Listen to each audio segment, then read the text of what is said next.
And hello, everybody. It's Thursday. Time for some thoughtin', some chicken talking, Chicken talking. some artin', and all that business. I'm still working on getting everything lined up here. I'm just waiting for her to get things lined up. I got a haircut. I'm pretty excited about it. Y'all let me know in chat what you think about that. Do say hello in the chat so we can say hello back. Give those thumbs upsies if you haven't already. If you're new to the channel, welcome. Subscribe. We're a friendly bunch. Especially these here folks. Most of the time. Most of the time. Anyway. Hey. This is P over here. M over there. Patricia. Mariah. And together We are PM Artist Studio. As requested, please do say hello in the chat. I'm about to name off y'all's names. That's how I know who's here. If you don't say anything, I don't think you show up in the list. And then even sometimes you fade off because if you aren't really... Like, it's kind of a small list right now. I'm not sure what's up with that. I'll give it a second. You know, give the pinky hello hands, yellow hellos, all that business. Yeah, there we go. We got 43 y'all coming in. Somebody was saying something about issues with chat and things, and I could explain some things as well. Some of my suspicions about the YouTube. It's not working. I mean, you know, I was on it, and it just went away. Yes. Now I mean, that I was there. It wasn't like I was lingering in the marginalia of the computer. I was right on it. Let me say hello to people. We've got Acme, Betsy, Cheryl, Cookie Wookie, that's Mo, Cynthia, Devin Rex for Art, that is Yolanda. If you haven't watched her stream from yesterday, you need to. Also, a little side note of that one is if you are a watcher of Dee Dee Willingham, she used the chickens and Miriam's doodle flowers. Sorry, my brain was kind of locking up there for a second. Want to check that out. Fun stuff for sure. Okay, so then we were at Yolanda, Erna, Griffin Shell, that's Rhonda, Isabel. Somebody else just popped in there. Nibbit. Cynthia, I think. Okay, or Elizabeth. Jennifer, Jocelyn, Jose, hello. Juliet, hello, I believe you are new. Welcome. Carla, Lee, Lydia, Marguerite, Mark is here. Michelle with 1L, Monkey, hey Monkey. Paula, Panka, Rosemary, Sandy Franklin, sorry, SWL, that's Sherry, the Shelley Studio, that's Margot, Tina Schonberg, Jen, and if I missed you, it wasn't on purpose, you just gotta give me that extra little, see, look, all these pinky hello hands, love it, it's good stuff, makes me very excited. Okay, do I need to, are you just reading or? I'm reading. It's thoughting time. Yeah, it is thoughting, and I have my little, here, I'll show you my. They're thoughting. My thoughting. That's what happens when I don't have my thing out here and I don't have any room for it, but I've got my little sticky notes up here that I can, you know. Did you number them? And no, I know that's a dangerous situation. I did not number them, and I was a concern because I've got 6 of them now. Oh, yeah. 7. Sorry. 7. Okay, so this is kind of just a continuation on what we were doing with, you know, the Mariah's zine book that she's making, which I hope to have a working copy-ish. I'm kind of waffling about some ideas right now. I will have something printed out by this coming Monday that we will work with. I don't know how or, you know, exactly what that means. It just, you know, yeah, in progress. Right. Righty. Okay. Okay, well, the other day we were talking about, and I was trying to, you know, think of the word that, other words besides distill. Distill. That's the. This is the beaker, you know, goes down into the distillation. So y'all know. But the word was titrated. Titrated. Titrated, and that's where you put that little filter in there, and you filter out whatever it is that you're filtering out, and that's what it's called. But you end up with something different in the jar than you did in the original solution. Okay. And this is just hi, Ninian. what do you call this? For stream of consciousness writing. Because I was kind of, bummed out after because I didn't know, how I was going to work my chickens in, and real frustrated about that because I'd spent so much time on them. I really hated to give up on them. She was about to kick the chickens out of the coop. I just want y'all to know that. But because so Mariah said when I went down and told her, she said, I don't know. You about might that. want to go back and read the chat, which I had not In the comments. In the comments, because I think you need to before you bag and tag the chickens. So I'm sitting here going, well, pooty poo. Mm-hmm. And I was just writing down stuff just to kind of get myself out of a funk. Awareness of the odd happenstance and how thoughts seem to attract like thoughts. Mm-hmm. Uh-huh. That jolly good feeling of discovery, of having the universe align and foment into a microcosm of ideas, shooting, exploding with energy in every direction. A joyous celebration of thoughty ideas that jump and tumble over one another, gleefully vying for center stage. Or basically, this is a rewrite of her other one. It's just a new setting. A messy. I'm noticing that now. A messy, yes, you see. Uh-huh. It is, or a messy, multi-mattered foray into a creative abyss so rife with thoughts fulls that it is thick, syrupy. Mm-hmm. Stages 1 through 3 were just a before play. Mm-hmm. I had another word there, but I changed it. Before play. Before play. Yeah, I'll fill in the blanks on that one. Yeah. The tumblers are being titrated. Drip, drip, drip. Threes are satisfying. Into the beaker. This newly formed liquid becomes a basis for a whole new, and I had idea and I marked it out and put concept. Mm-hmm. Okay. Now that's just that's the before play. Mercurial fantasy landscapes equals my mind. Age related perhaps, although I can recall instances prior to this many years in the past, so I don't have a linear logical brain. It is divergent to a degree that nailing down one idea is next to impossible because they fall over each other and join together and have other creative babies along the way, and so on and so forth, and Scooby-Dooby-Doo-Bah. Hence, I really like. You love the hence. And I said I really love that word and the opportunity because it's so infrequent that I take great joy when I'm able to use it. Right. And I'm going to hence it twice here. Hence, I feel obligated to give everyone a forewarning in the form of a disclaimer. I am an idea-generating creative, and occasionally the ideas solidify into something. Mm-hmm. But many times... I would like you to add a side note right in there, usually with the help, prodding, and sometimes shaming of M.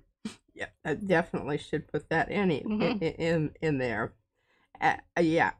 But many times it is bagged and tagged for future interaction. Mm-hmm. What I am currently auditioning as an idea, is a tiny book focusing, yes I do, and do that word on occasion, on snippets moments in my creative journey, replete with a proper photo exemplifying the associated emotional response to said event appearing on the 2-page spread. Yes.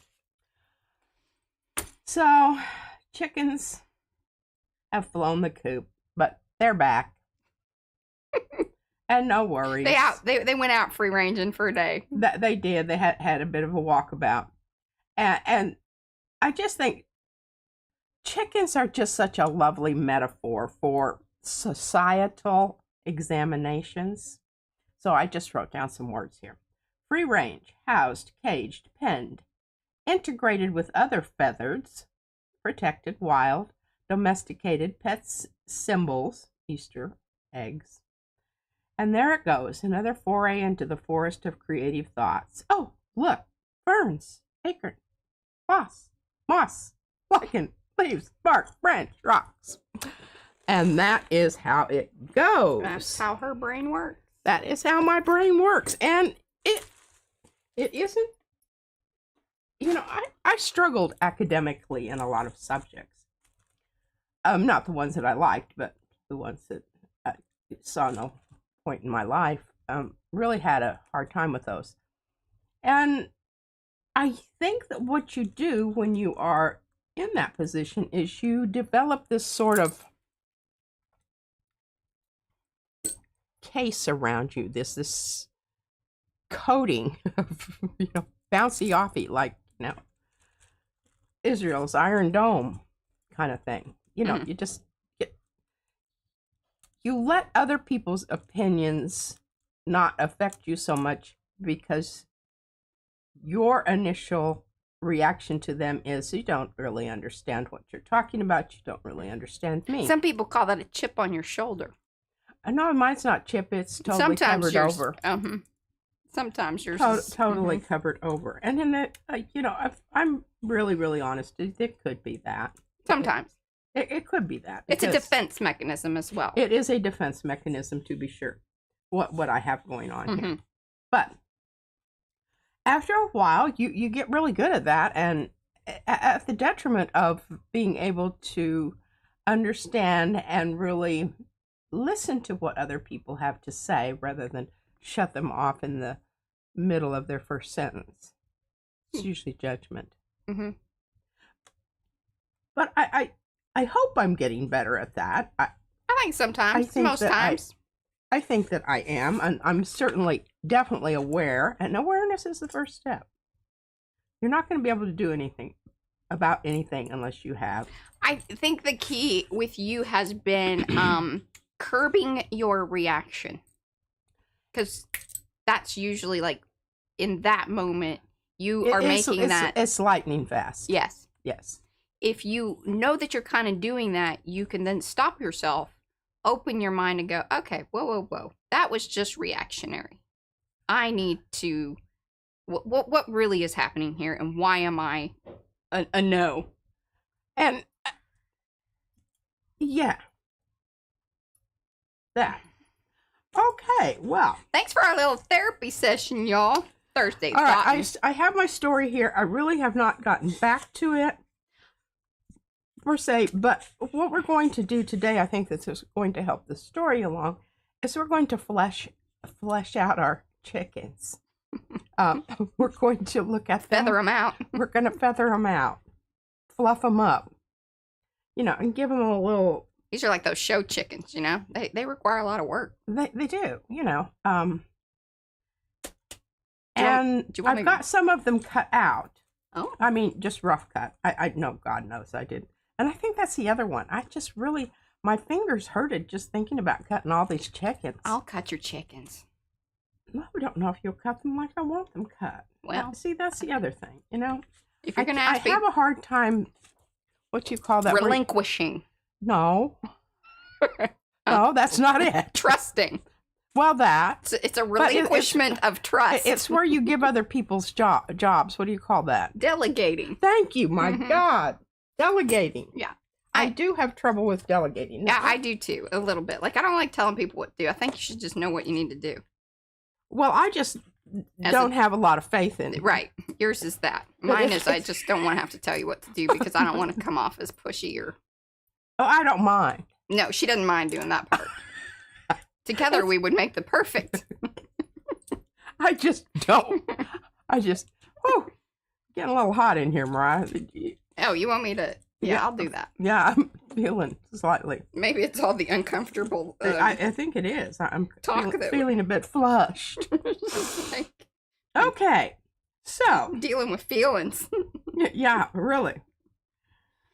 I've got my fancy chickens in one bag. I've got my sisters in one bag. And I've got my hoi polloi worker chickens in one bag.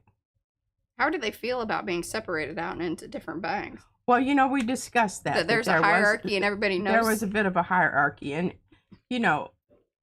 some are more aware than others about this and how it works. And actually, up until this point in the story, it's worked pretty well. But all of the, yeah, you can go ahead and. Okay, top sign. Y'all done looking at us? All right. So once I went over and started reading all of your comments on the chickens and how much you enjoyed the story and everything, I told her, I said, I don't know that, I do not know that this is going to go over well in the community because people are very excited about the chickens. As am I. And I feel like you put a lot of work into them. Don't just give up on them. And it really, you know, and I told Mariah, I said, you know, there's that time when you are starting to wake up. You're not totally awake, but you're not totally asleep. And I told her, I said, that's when I have a lot of my aha moments. So this morning, I had an aha. I agonized a bit over this overnight after I read the comments.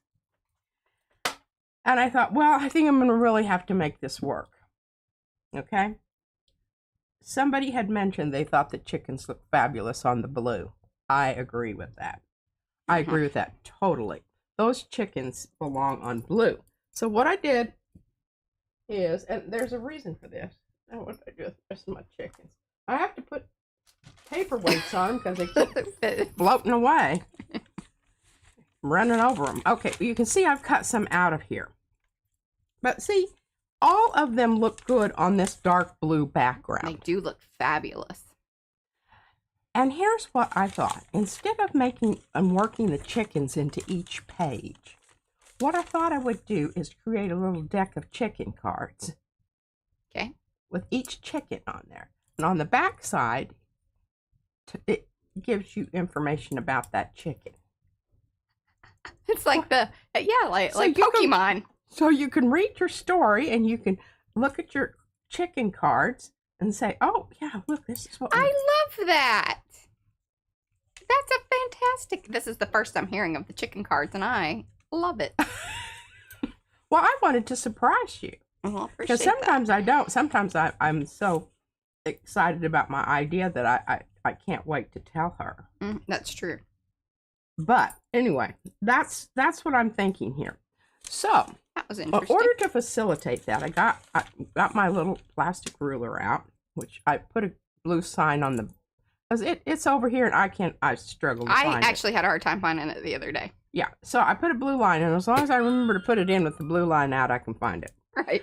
Okay, so now all of these chickens, not only were they not created equal, they're different sizes. Imagine that. Yeah. Okay, so this little chick. Well, I would like you to know that there was some basis on their sizing, but yes, you are correct in that they vary. Yeah.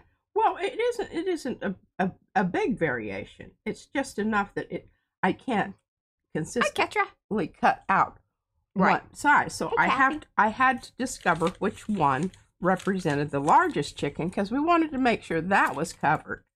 You know, the big chicken. This is how 6 chickens become 600. Okay, these are the fancy chickens. Well, the fancy chickens happen to be. These are like those rare cards. Well, remember the tail feathers grew on this a bit, and the eyelashes, the plumage at the top went up in the air a bit. So, all kidding aside, in order to make a proper border around here, it's going to need to be 2.5. All right, now let's see what we've got. Right, they'll fit on an ATC. These chickens were sized to all fit on an ATC. So it's cut. It would do it, but I'd like to give it a little bit more room. So I'm going to say 2.5. Did I say that? Yeah. 2.5 by 3 is going to be the size of my chicken cards. Why don't you just make them a standard ATC size? And that way nobody's brain's going, why are these a little different than to do? Because they're chicken cards and they're going in my book. I understand. You should still make them ATC size so people understand they're 2.5 by 3.5 and we can all agree upon. I mean, it's not. I could put their little names down at underneath their totally. little legs. All right. Look at that. All right. I'm going to hand the cutting of the chicken cards to you. Okay. And I didn't you know, it. So I need to cut all of those into 2.5 by 3.5 parts. That Yes, and business there. okay. Okay. And you, there isn't any, you know, I mean, you just got to do it the same way because it's 12-inch square. Yeah. Okay, so there we go on that. Do I need to do that now? Like, are we working on this during the stream? I think so. Okay. I mean, I really, you know, I would like to. Now, I'm going to talk about these, and we're going to talk about, and I'm going to get a paper out because I need to write down some ideas for the chickens and what they should be doing and what are their personality traits and, you know, like I said, fluff them out a little bit. Okay? And what I thought I would do is just go ahead and put a number on these. And that way we'll know which chicken we're talking about. Because right now, we don't know. We'll just call this chicken number 1. I'll put it way out here on the edge so that when I get ready to cut it off, and just kind of, I'm just going to rough cut these and try to get them down because I'm feeling this. And this one is on the rough side. Hello, Nessa. Welcome. Don't know that that's Hey, going Ellen. to make a hill of beans Rosemary. difference, but whatever. Hey, Susan. Susan Fernandez is here. Do you need the? Because I think Susan, you emailed me, right? Sorry, I feel like you did. I know that you talked to me about it. Let me know. With the chat, I can go down and print that if you need it for this. If Susan has indeed, yes, she says yes. Do you need that right now, or is that more for the story part later? I don't. I think I need it for the story part later. Okay. And right now we're just doing our chickens and you the all chicken bios. Chicken bios. There you go. All right. Are you doing chicken stats?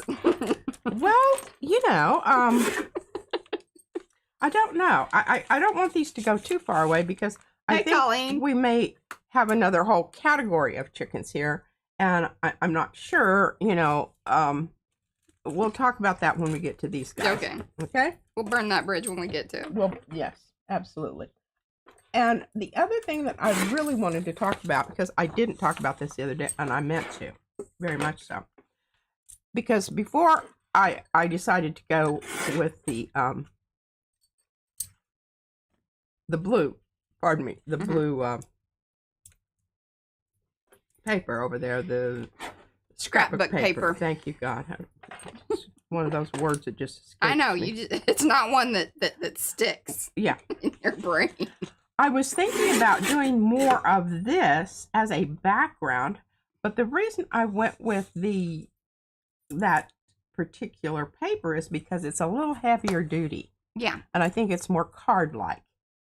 It is. It's, it's like a 65-pound, just card style. And I think it's going to be a really, beneficial. Now, this idea could be something that, the pages on the inside of the book where the actual story, I really, I think I need to, and Mariah and I talked about this a little bit on how to present the storyline in the book and how to place it on the paper. And got some ideas on that. So really, that's being sort of, many things are being entertained there. Why is Paula saying 3x4? Why are you saying 3x4? I don't know what she's saying. I don't know what she said. They can't be 3x4. That's too big. Yeah. All right. So I'm going to fold this paper like maybe Susan, but not yet. Because sometimes I really like to have I don't know. Hi, Alyssa. Hello. We've had some new people come in. I'm so excited. Welcome. Thumbsy upsies, y'all. About half of you. All right. So here's our chickens. Oh, for a tarot card. We're not doing tarot card chickens. No. Too big. Because they need to fit into the little zine thing, which I think is probably going to be about the same size as my zine. Which all of my examples are downstairs right now. All right, so I can't. It might have been you, Susan, that gave me the, or somebody. It's either you or Marguerite told me that la chisme, el chisme. I'm saying la because it's going to be a girl. El chisme. She's like the gossip. Chisma. Chisma. Maybe. I don't know. Let us know in the chat. I know y'all will correct us. Yeah, where's Stella? But here's another one that I thought was kind of good that we could have our boy chicken was El Capone. Mm-hmm. The captain, right? No, a Capone chicken is one that has been neutered. Well, he doesn't seem like much good after that, right? I mean, as far as what I know, but I can think of a lot of drama that could be associated with that sort of, event. I'm just saying, like, not judging him for that, but I'm thinking that, for the purpose of the coop,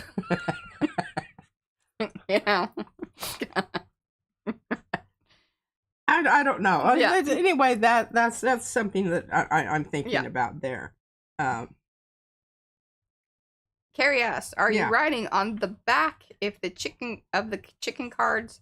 So are your pages actually going in pockets? Yes, I think these will be pockets, or it's like the deck of cards is it's a accompanying piece to the book. I don't think there's going to be like a card per page. Is that correct? That's the way I'm understanding this. It's like, the cards go alongside the book. The cards go alongside the book, and what you'll do is you'll lay out your cards while you're reading the book, and when you come across this chicken within the dialogue, you can pull it out and look at it and read about it, and then you're going to know a little bit more about. Mm-hmm. That's my thought. Yeah. Chicken. Oh, see, there's Estella. All right, wonderful. Hello, Arty Makers. Did you hear my question, Estella? If she had that right on the whole. What was your first one? El chisme. Chisme?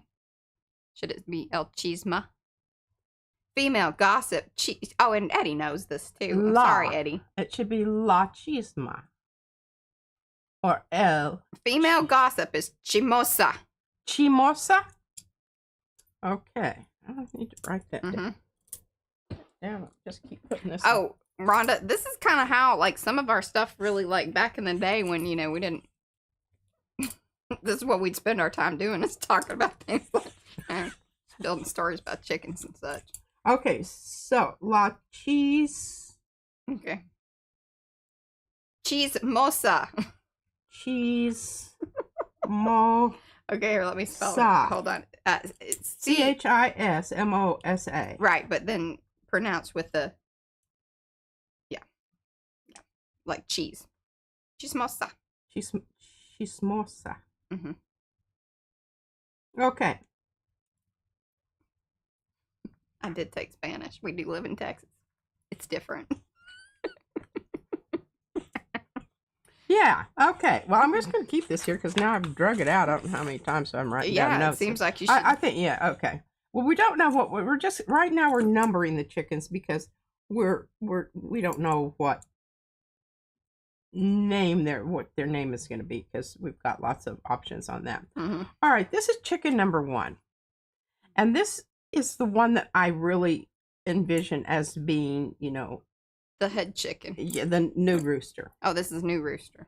This is NR. Mm-hmm.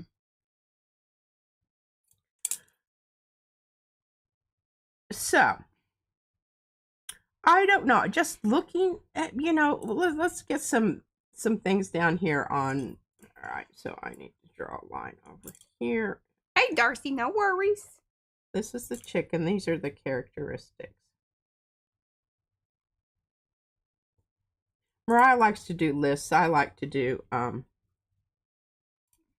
these kind of things. Yeah, but whatever they are. I'm like, she usually starts off really great with these things. Then it gets a little, like the numbering gets wonky. Then I'm like, okay, dude, I am just explain it to me. Okay, all right. So Characteristics. Well, number one, we'll start off with nice ones. He's confident. Yes. I mean, you'd have to be rocking them eyelashes. Or like if it's, I was also thinking if it was a dude, like it's kind of like, oh, what's the comedian and he has the real fluffy eyes. I mean, back in the day, it was more like a Groucho Marx kind of situation, but like, now what is his name? And I think they just hosted, him and his son just hosted one of the, Oscars or whatever. Y'all know from that. Let me know. I don't know who that is. I know who Groucho is. Right. But I don't, I need an adjective. That's a noun. Okay, are you you should be reading that over there. Eugene Levy, thank you very much. I tell you. Elon, got girl. Pompous, Carrie says. Pompous. Okay, well, that's taking confidence to, a new level. That seems like the more proper one. I don't really know how to spell things, but I can write them phonetically. That's fine. Don't judge us on spelling. That machine I have over here looks them up. Okay. What about his language? What kind of language does he have? Where does this chicken hail from? Oh, yes. Because he's the new rooster. He came from somewhere. Farm up the road? Across the hill? I don't know. Over hill, over down. Okay, well, we'll just go ahead and we'll... Mo says man speak. He's Noe. He's Noe. He's okay, Noe. I like that. Noe. And he might not necessarily know what he's knowing. And I think if this is Chicklandia, which is like a, made up place anyway, like I said, I think it's a... When you talk about like where he's from and how he speaks, it really doesn't have to be like, oh, it sounds more like Texan, or actually it really would be great if he was Texan. And like,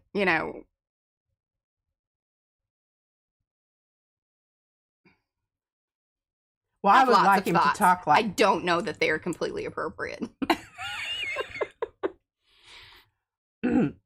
I think he's suave. That's the best. Like, the way he speaks is very suave. A little soft-spoken. Maybe more, mixed between, like, Italian and, because they're confident in the way that they speak, but maybe it's a little slower. Because I think the Italians, they're usually a little louder, a little more, like, but it's a little softer. Maybe more, like, true Spanish.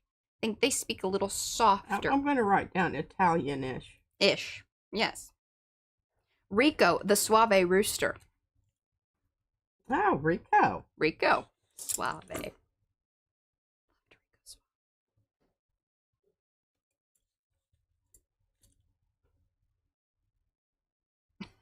Cynthia says, yes, forlorn leghorn.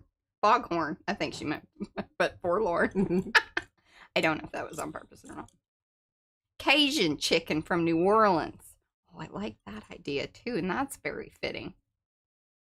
Maybe kind of a Creole thing. He looks a little Creole-ish. And in that case, he would be that. What did they? I used to work with this girl when I was working at Hestead's in Greeley. I'll tell you what, when she got excited and she was in a hurry, I couldn't understand anything that she said. Right. Yeah. And if especially patois. What? Yeah. What you call it? Patois.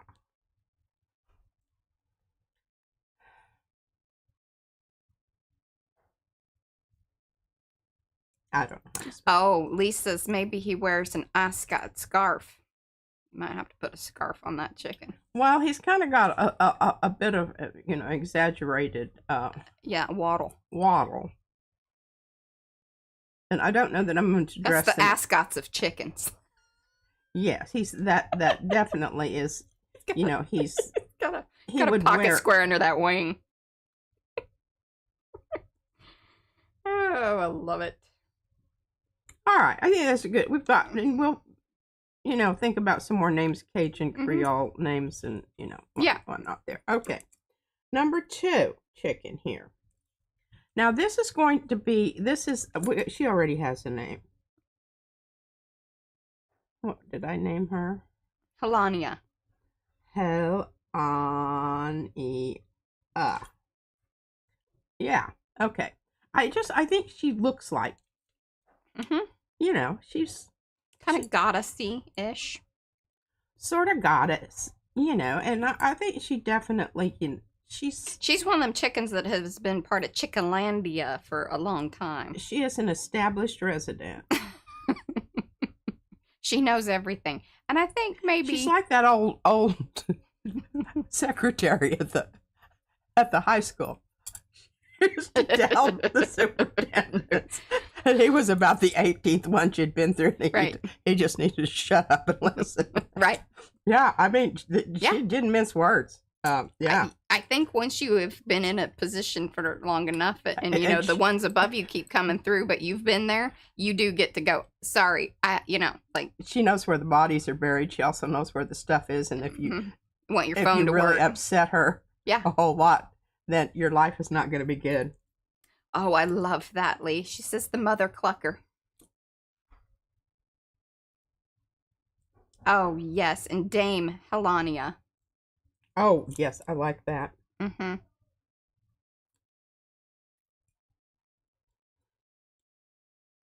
I'm getting the, we could kind of do a little spin-off of what was the show that we all liked so much? Downton Abbey. That's the one. Look at you. Yes, this is the... Yeah, I liked it too. She knows stuff. Mm-hmm. Okay, so she has organizational skills. She's really kind of the one in charge. Org.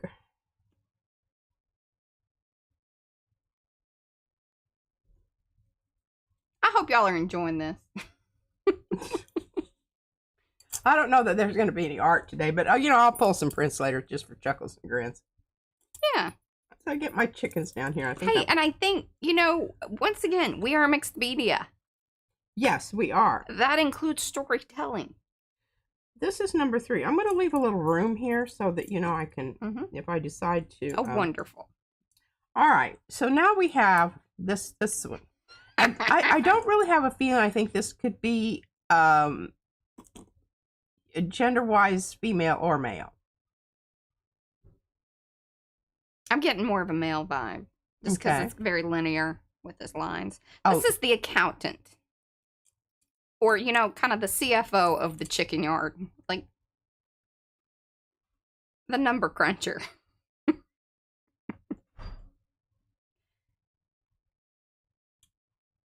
Okay, and I think he would have a very close relationship with Dame Helania. Probably brother. Ah, nepotism. Mm-hmm, totally. Or cousin. Bro, too. I like the bro. Mm-hmm. DH is Dame Helania. Mm-hmm. Okay.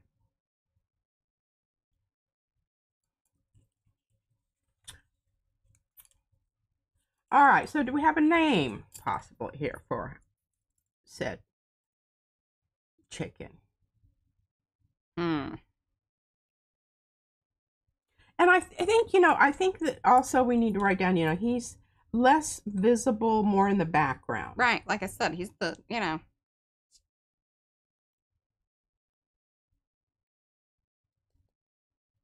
And definitely, knows a lot of the same things that DH knows. Okay, some of the suggestions. Sam the Scam. Yeah, I think it's a little classier than that. Yeah. Yeah, like he's, He's like a dudified dude. Yeah. Oh, Egbert. Oh, that's it. Well done, Tina. Bye, Zen.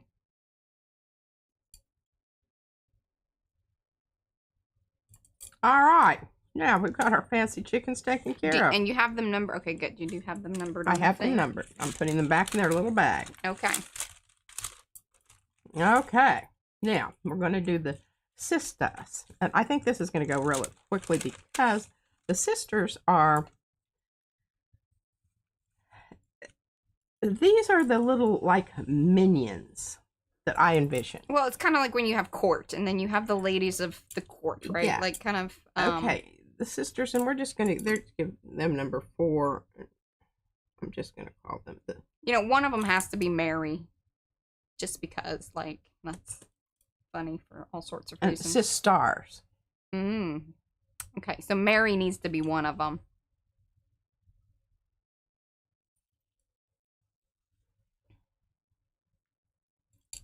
Maybe we could go with, like, Mary, Carrie, Sherry.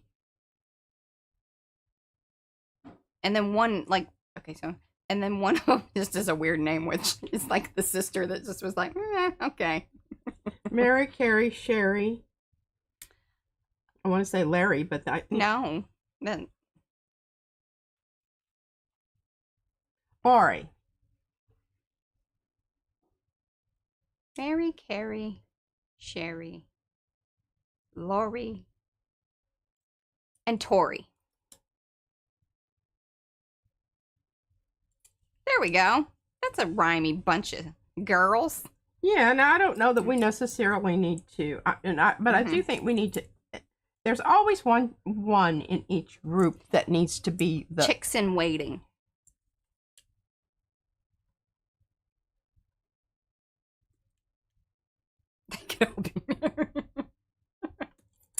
Oh, that's funny. So I think Mary needs to be our head chick. Yeah, she's the pink one with the biggest fluffy thing on top there. Okay, so we're gonna give her a number down here. Or A. You could go A. You know, 4A. Oh God. Yeah, you're already messing up. This is why she needs me to help do this whole thing, because she'd just have, you know, like 4-1, 4-2, 4-3, and no. Okay.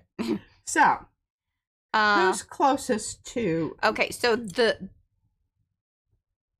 I like the one eyeball. Okay, so this one. That is gonna be Lori, and then the orange one's gonna be Tori.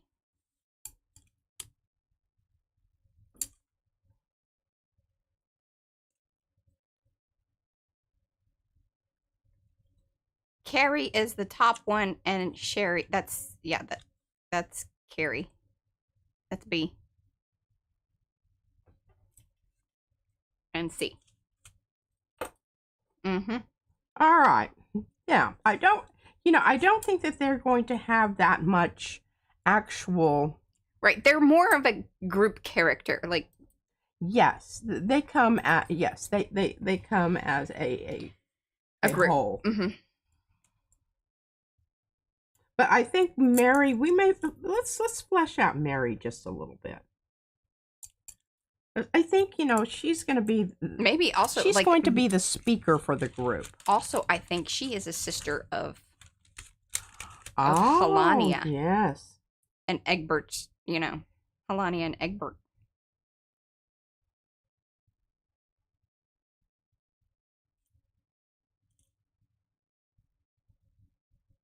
And then, like, Carrie, Sherry, Lori, and Tori are actual sisters. They are sisters, but not related to. Correct. Maybe they're like they're the cousins. I like cousins, because that keeps them still related. Right. All right. Darcy wants to know, do they share a brain? They have separate ones, but... They all listen to Mary. Mary tells him what to think. Right. We need those kind of people. Hey. There's nothing to be seen. I had some friends that I was very happy that they were followers. I had some leading to do. I'll just leave it at that. Should I be cutting more of these, or I don't know. Are we actually gluing anything down to cards today? Well, we actually can, but what I would like you to do is make that butt crack uh, chomp on the. Oh, the butt crack. Mm-hmm. Yeah. Okay, now we're down to the white chickens.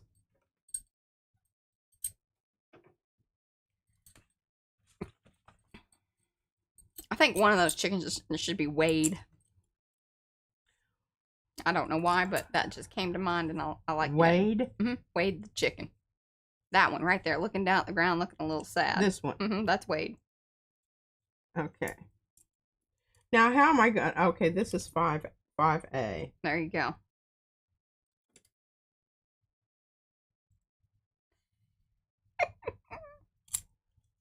Five A is Wade. Yeah. Yeah. Okay. Mm-hmm. Now, Daryl and my other brother Daryl. Sorry. Like, I think these are all dudes, right? No. No? Okay. No. Well, I mean, I think it can be, either or, but this is definitely a girl. Okay.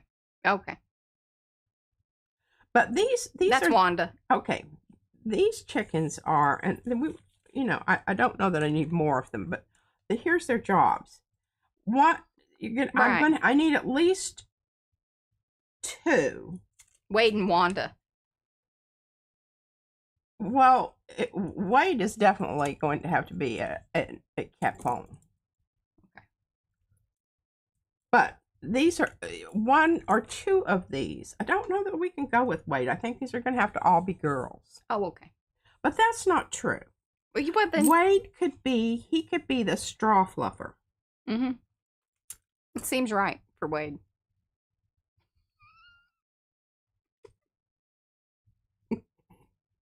He's a fluffer. I've known a couple of Wades, actually. Yeah, I know you have. I knew them also. All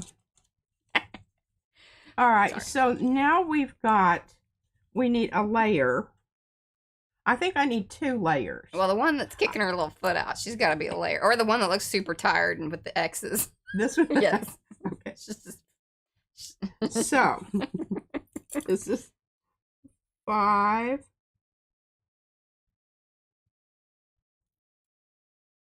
And that's Wanda. All right. And I think that one should be Trixie. Okay, 5B is going to be 2. Okay, so 5B is going to be, who is it, Trixie? Oh, maybe that's where I'm getting these names from, Eddie. Yeah. Trixie, and who's the other one? Wanda.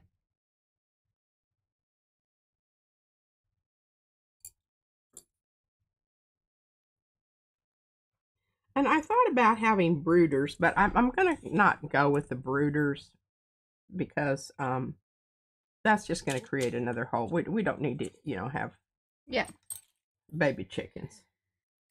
Okay, and these are going to be we need at least one of these is going to be an egg turner. Mm-hmm. And I could go ahead and put this one in with the layers too. Okay, so what's this one's name?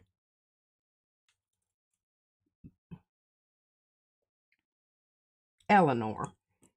Yeah. Ellie for short.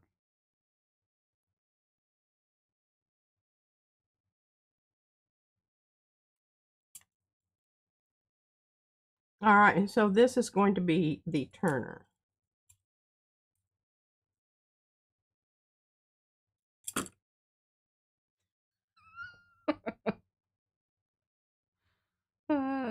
Okay, so what's his name? It can be a girl or a boy. Yeah. The one with the squares on it? Mm-hmm. I'm reading chat here just in case they gave me a... Oh, a Leonard. I like that. I also knew a Leonard. Leonard? Leo for short. Leo and Ellie. I'm just going to go with Leo. Okay. Well, that's good, because it gives us 2 dudes and 3 girls. Yeah, I like that. Oh, don't let Izzy hear you say that. She loves that name.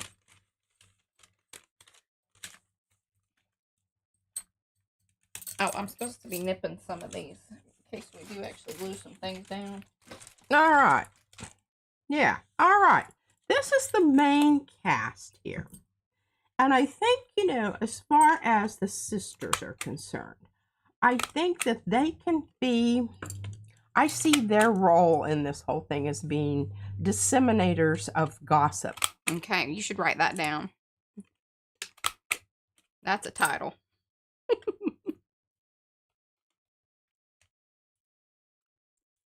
That's probably an E.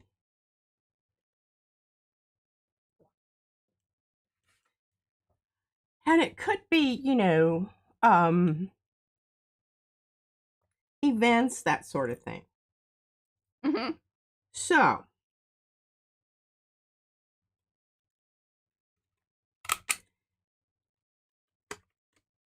I'm thinking for the most part that they're innocuous. They just kind of,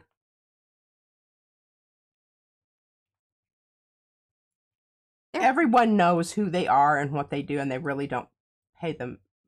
Right, because they're too busy. Everybody else has got like real jobs. Yeah. These just, they're tolerated. Right. These the sisters all like go to brunch and like drink mimosas, and they're social. They're social. That's kind of what they do. Okay. But they're also maybe fixers. They could be. They could be. I don't know. Sometimes they cause drama, but usually they, also. But I'm kind of coming down here, the reason I put a question mark there is because I'm really thinking I need from the white chicken bunch, Thanks, Shannon. No worries. The egalitarian hoi polloi, the worker bees of the right. I need a leader here. Oh, of that group? Yes. Well, I think that should be Wanda. You think Wanda should be she's a fluffer. Okay, so you're saying Wanda is one of the layers. Yeah. Well, I think that would be good because, the straw fluffer and the egg turner are totally dependent upon the layers. Right. And she's kind of like, the head layer. Or maybe she's not laying as many eggs as she used to, but she's the secretary of that situation where it's like she's been around for a while. And she knows how to deal with the sisters. Has seniority. Mm-hmm.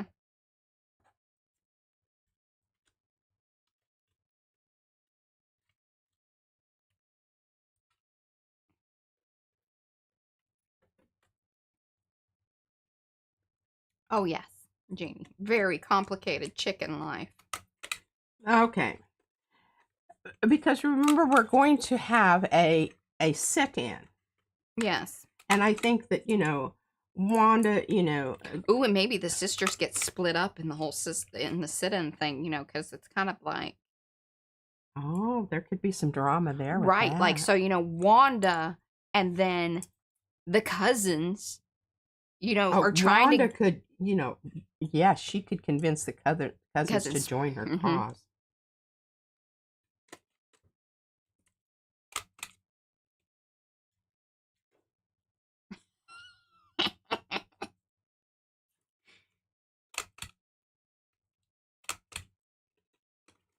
Okay.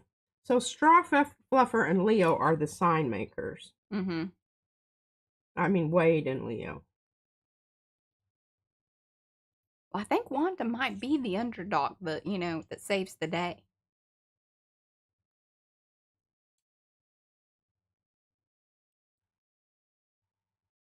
Well, I'm kind of just feeling like maybe Wanda, that, I'm really, leaning towards Wanda in that capacity. Yeah.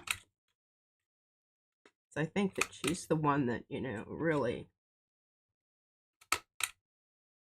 since she's cut back on her egg laying, she's getting up to the retirement age. Yes. That she must find other skills to ensure her position within the coop. Yes. I think Wanda is going to be, really, definitely the protagonist. I don't know how, I don't know how the other stuff's going to work in quite yet, but I do think that this helps me get to a certain point here. Now, one of the things that Mariah and I discussed, because we're talking about replication, making copies of the zine, and she reminded me, I mean, I did know this, but she reminded me that one of the things that is difficult is when you get into the brownie reddy range of neutralized colors. Those are not the very best copiers. Yeah. And so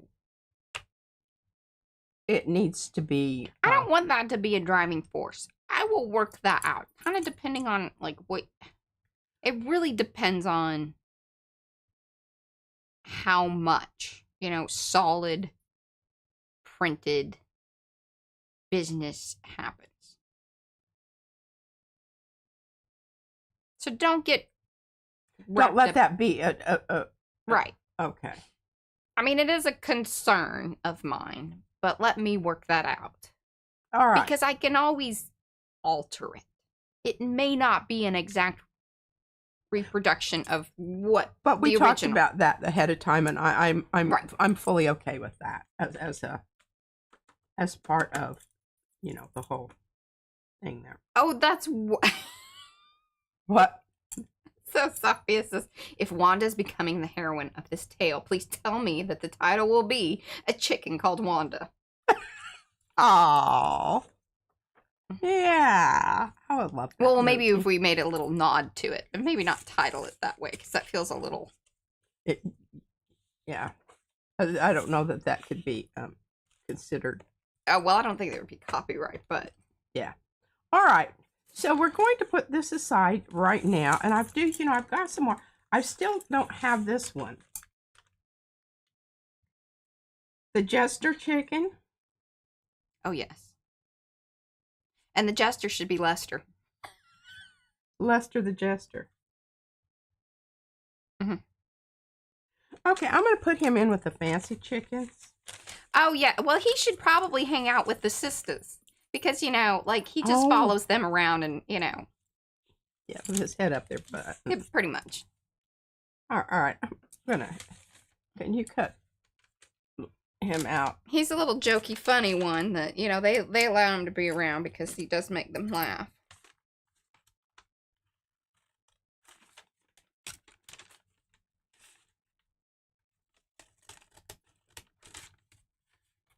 And Lester the Jester could be the go-between. Oh, yes.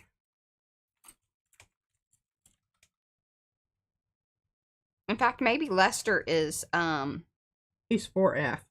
That's what you used to call people that couldn't get drafted. You know, that had bone spurs. Seems like Lester Chickens would be have spurs on them, and that's what hurts you when they fly at you. It's not that they're pecking you; they're doing this with them. Yeah, a little claw. Yeah, and they have those things on the back. Mm-hmm. It's like fighting chickens. Yeah. Lester could be a retired fighting chicken. Darcy says her brain rhymes Lester differently. Trying to think what that is. Just let me know in our private chat if that's, you know. Mm-hmm. Okay. All right, give me that back because that's my good ones.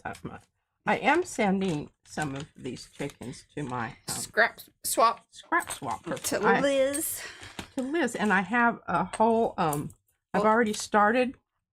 Now, perhaps, you know. I can cut you more cards. I don't know exactly how many. Well, I need one for each chicken. Well, how many chicken things do you got now at this point? I don't know. Got 4 fancy chickens. Okay. Got 6 sisters. That's 10. 1, 2, 3. Right? You could just look at your thing that you've written out. There you go. 2, 3. Okay, so the sisters, there's 1, 2, 3, 4, 5, and then 6 counting Lester the Jester. I'm counting 12 so far there. Is that right? And 12, 13, 14, 15, 16, 17. Oh, 17? 17 cards. Were you going to be able to get that many? Yeah. How many are there so far? 1, 2, 3, 4,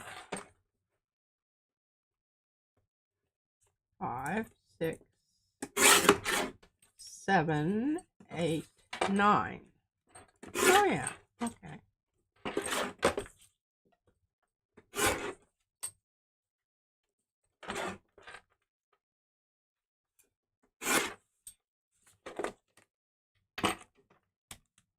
Oh, wait. You want me to chomp them? Oh, and here, check this out. You know, I really didn't think it was going to pick it up. Yeah, I sing it in the background. Uh-huh. Oh, you didn't. You didn't. Yeah, I need to butt crack them. Gotta nip them, y'all. Nip them. Snip, snip.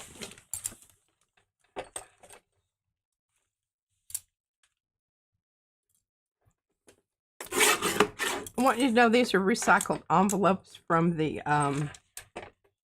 July. yes. I cut off the numbers and made little notches in them. Now, how is everybody doing with their zines? Are there questions, concerns? All right, I'm going to read this for a while. Thoughts? Hello, Marcia.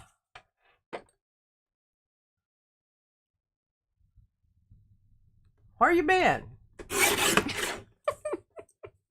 You don't have to tell her. You don't really have to tell me, but I'm just asking because, you know, I'm just that kind of person. I'm Rico the Godfeather. Oh, that's pretty funny.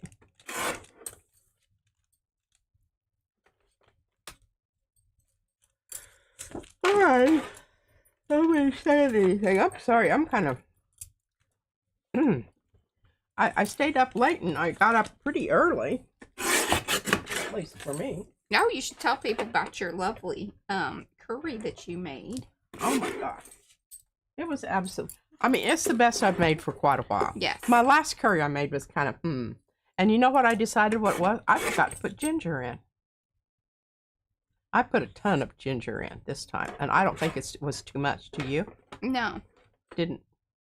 And Izzy loved it. She did, which is always hallelujah. Yeah, and it's always and she may not like it next week, but she liked it this week. Right. So we call that a win. We call that a win.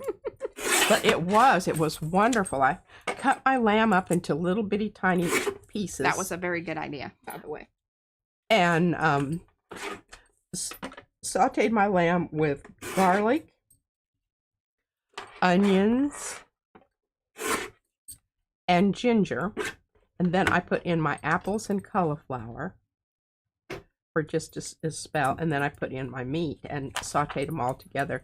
Then I used 2 cans of coconut milk. Well, oh no, I put my curry powders in after I'd sauteed my ginger, onions, and garlic. I don't know how keto it was, but I enjoyed it. Well, I think it pretty much was. I'm wondering about the apples? No, the coconut milk. And kind of the apples, but you kind of cooked the coconut milk it did not have any added sugar to it. Oh, that's good. So, I think it was maybe okay. All right. All right, can you put... she's been all morning running errands. Okay. Put some things out there, you know. All right. Act like we're doing smart. Yeah. So, people coming in.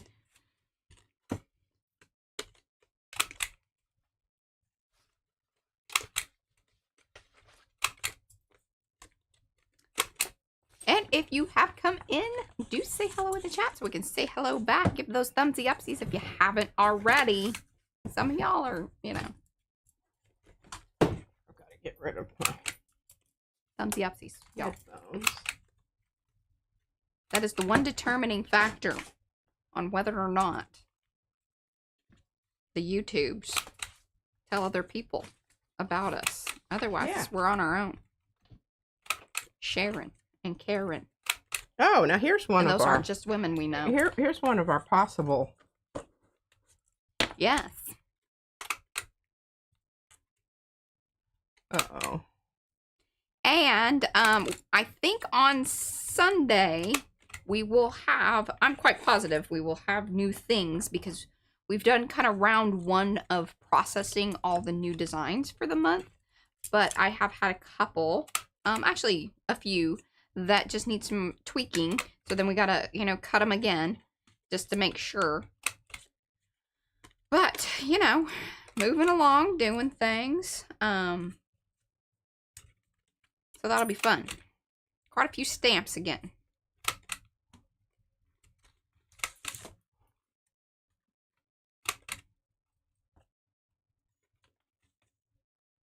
How many pages are in my zine? My zine is going to be, let's see, 1, 2, 3, 8, counting the cover and the back.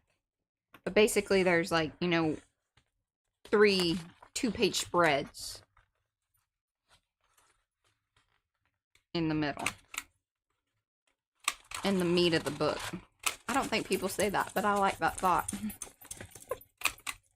I don't know yet. Yeah, hers is. I keep telling her to think about it in like panels, and then if she can get them laid out, because I don't want to confine her necessarily to, oh, here, it's this book and it has to be this size. The confinement comes to once you do one panel, please make them all the same. Therefore, I can photograph and then size them down to fit whatever definitely. book thing makes the most sense. Yeah. I agree with that. All right, bye, Sophia. Thanks for hanging. All right, so what I'm thinking is maybe a half sheet. I think that that's going to be a good size. Yeah, maybe I go ahead and get the little stapler thing, or we just have some of them made at Kinko's or whatever. At the Now, here's going to be the other thing. If this is going to be my and it's going to open up like this, I'm going to need to do both sides. It's a front and back thing. I really wish that you would consider, once again, keeping the page white. Utilizing your gel prints to create the landscape. But it's going to be words. I'm going to have very little landscape there. See, this is where it's so hard because I know, like, I understand what she's kind of envisioning. I don't think that it's not what I want. I'll tell you that. And I don't think that it makes for a good, you know, place for words and things to happen. And this is the tricky part from us, like, transitioning from an artist book to a illustrated magazine type situation. I'm thinking about all of this. Because I will say this. Full backgrounds of that color and whatnot is going to be very difficult to reproduce.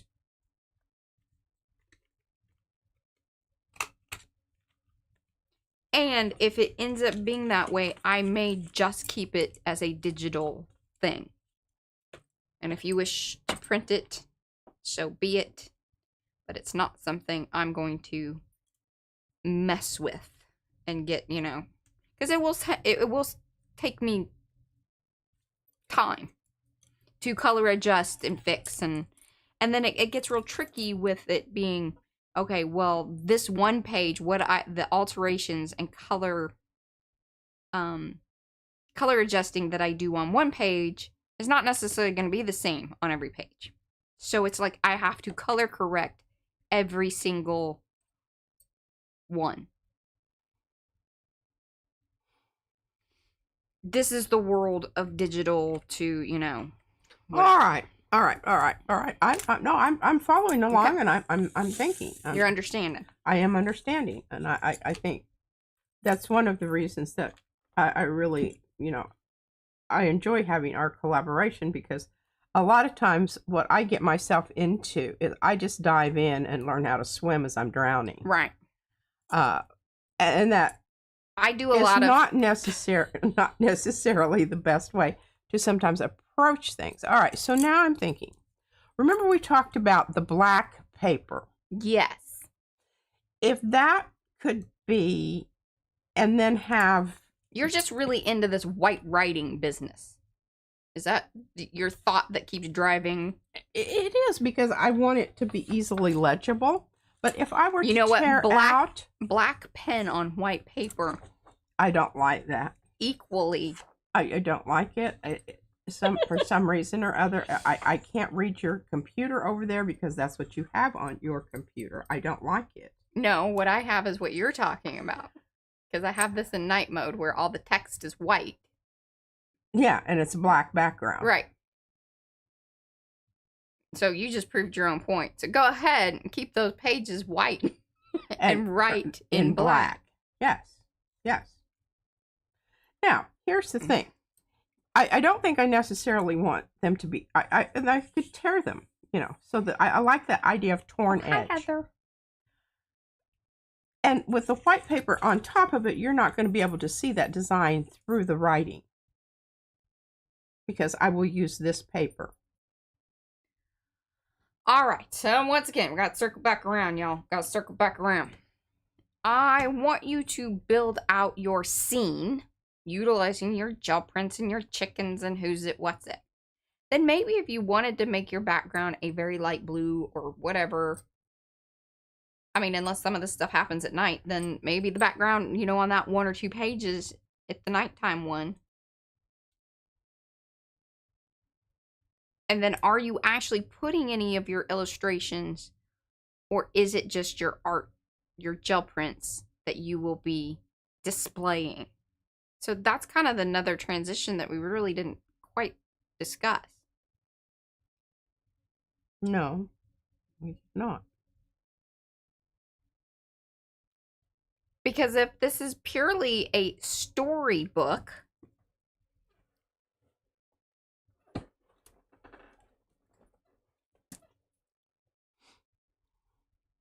then maybe in between the pages, you just do a gel print. And that'll be a little easier for me to, I can have those ready, and it could even be repeated. But those could be a nod to whatever scene is sort of happening.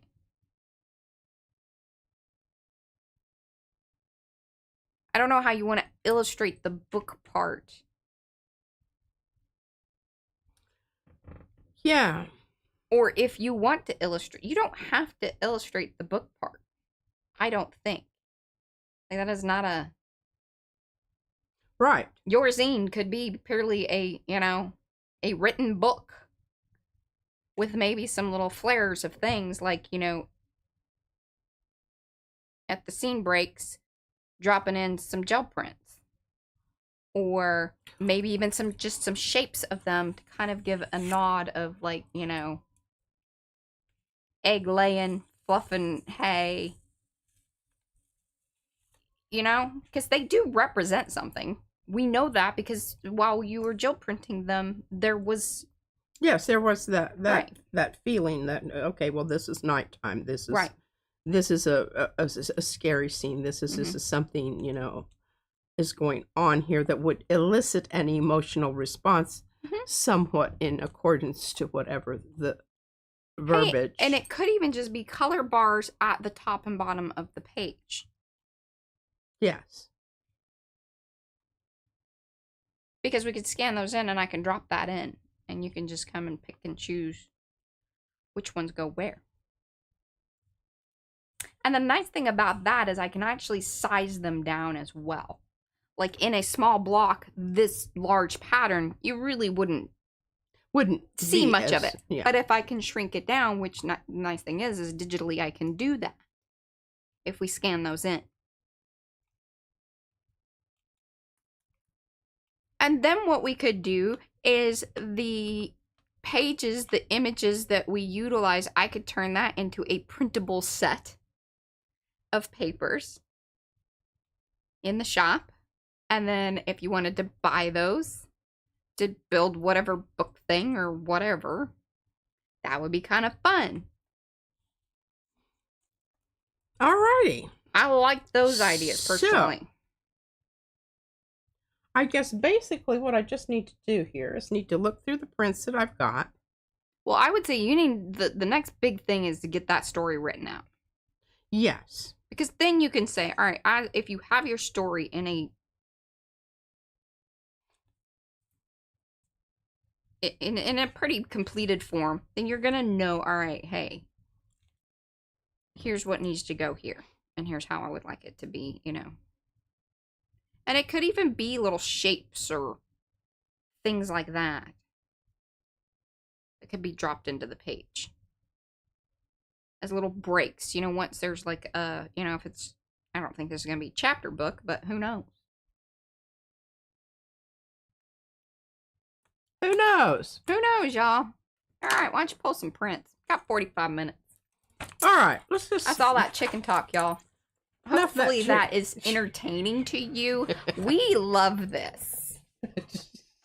Seriously, I cannot tell you how many times, like, with so many of the books that we have created, that there's these storytelling and figuring out just, okay, what's the layout of this thing? What is its end size concept, you know, because that's important. Yeah. Because again, like what she would do is she would have just like created a bunch of like 20 million different page sizes. I guarantee you, if I hadn't been driving that home, that was also that was really I have stunting. learned my lesson on that. It was stunting your creative mojo because you just had these different scenes in your mind, and I know that. Well, I really was thinking about my tree book. You know, the one that my pink trees. Yes. But I'm not. No, I'm not thinking about that. All right, I'm just thinking about this, and I'm just going to do this all. I want to print these because I want to show you how lovely they're going to be. And we're just going to stay in the. Oh, that's really. Did I write cerulean blue on my list? On the fluid? You did. Good. Whoa. All right, I know this is blue on blue, but, you know, I don't want a lot of contrast here on these, because Mariah's made me a believer that, you know, that is not what we want.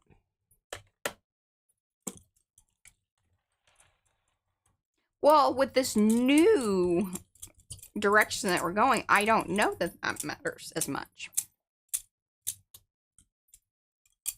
You know, and what might be cool, too, is I would suggest that you don't glue down your card stuff yet. Like, maybe get the pieces.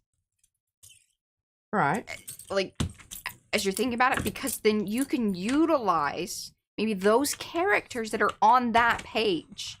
The reason I'm very good at this is because I've built a million catalogs. And to me, like, this makes sense in my brain. Like, okay, I need to say that this section of the book belongs to blah, blah, blah, blah, blah. What's the indicator? Is it color? Is it this? You know, in the index, how are we going to let these people know that, hey, this goes here and this goes with this? And building out these little connected little diagram thingies and whatever. So what we're trying to do is connect the cards, the chicken cards, to the story. Well, how do we do that visually? Because we're not dropping in these individual characters on the page. But you can, okay, well, all the sisters need to have like a strip of wherever they show up in the story, and then that shows up maybe on the page. That same gel print. True. Or it just says that, you know, we could have a little pocket for the chickens that are on that page. But then there. No, your cards, because that's going to change around. It's going to change around. Yeah. I think so.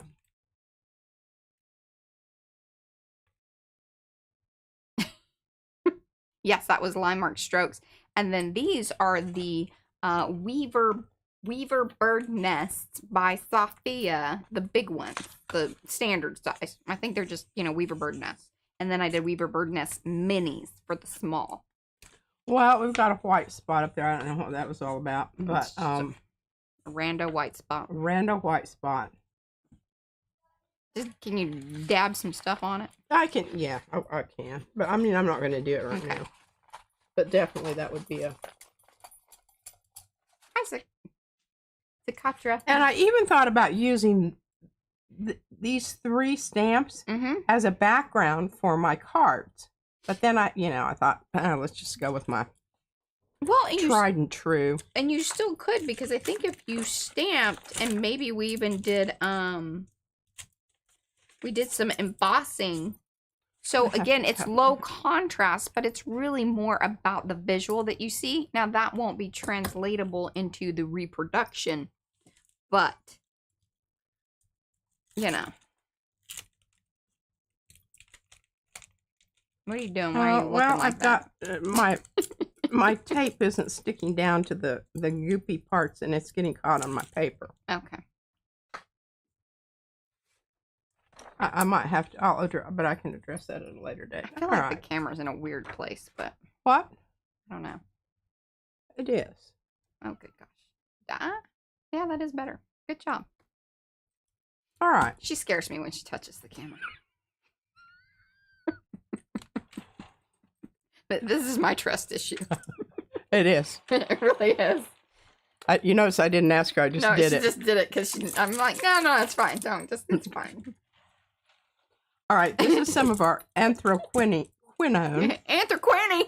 Anthraquinone. Oh, Quinny would be a good name. You should write that down. Oh, Quinny. Quinny. Not Queenie, Quinny. Mm-hmm.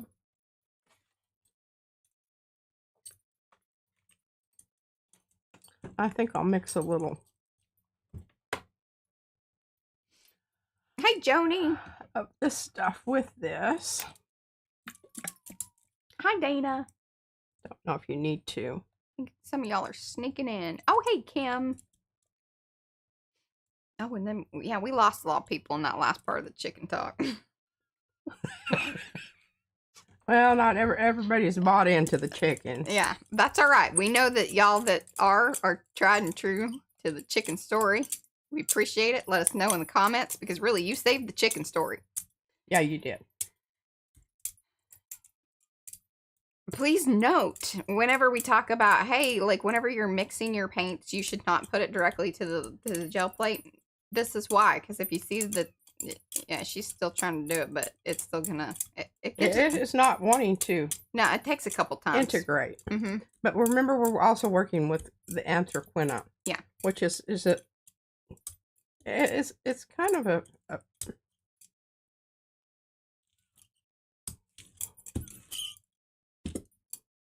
also, careful using your brayer like that, because then that's how you have those weird buildups on the edges of your brayer.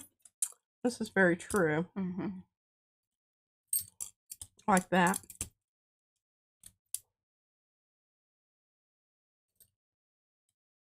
Yeah, need to address that. Oh, I like that name too, Sue.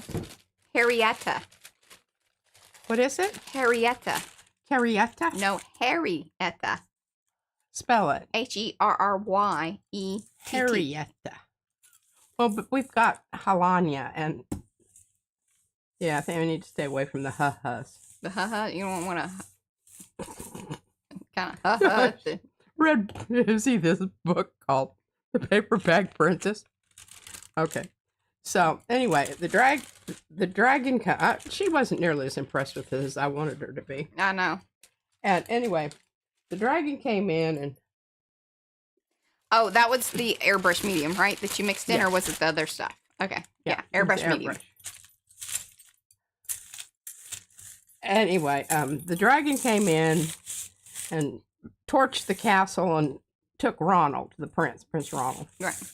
Ronald away, and all that was left was the princess there, and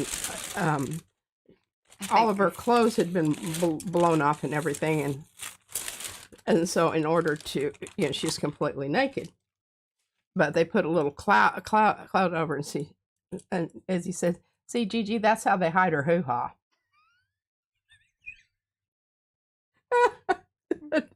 It's our baby. It's our baby. I think I overheard that conversation. Well, I was like, oh, good God. I really hope she doesn't say these things at school. She probably does. Oh, we kind of lost our. We might have to reestablish our pattern on here. But look at that. Isn't that Look cool? at that blue. Look at that blue. There's a little of it coming through, but yeah, you A stamp over the top of this. Cynthia says I love the chickens. I talked about them with my hubby last night. He has a chicken joke pun that she will share in the PM after he wakes up. Okay, wonderful. Oh my gosh. Okay. Wow. That was really some juicy stuff there. Oh, Carla wants to know, is there a donkey in the farmyard? Well, we don't have a donkey stamp. Well, we really haven't, employed any other characters into this. I don't know that that's something that isn't a possibility, but yeah, it kind of depends on what stamps we have. Maybe that's a later, as the story continues and we as get more stamps. Chickens move out of the coop. And no worries, because Paula's been busy. She showed me some other things. They could immigrate to some other country. Yeah, or just across the road. Yeah, that's funny. They could meet animals from the forest. Yeah, we could answer the question: why did the chicken cross the road? Okay. Yeah, that. Okie wow. Because they flew the coop. That last blue one didn't work out. Hey, Miriam. Quite the way I thought it would, but not to worry. We do have the farmyard stencils. That is true, Christy. Remember the little pigs and the sheep? Oh my God, we have the stacking sheep. We really need the stacking sheep and whatnot as stamps. Didn't we talk about that? Oh, I really like those sheep. I know. The sheep are so good. The sheep and the chickens. Here we go. I know. This is how this...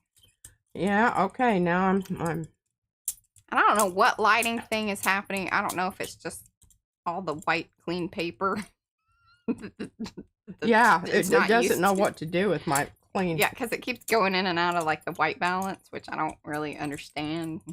And after this latest update, obviously there's some things.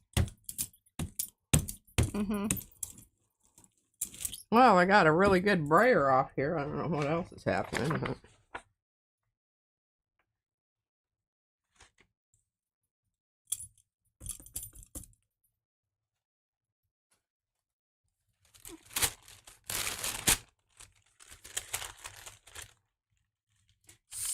So, you do have some things that probably need some layers. Trying to think. Oh, I'm just going on top. Oh, thank you. And Mo put in the farm friends. Those are the ATCs of the farm animals. And then there's like the sheep are separate, and then there's the farm friends.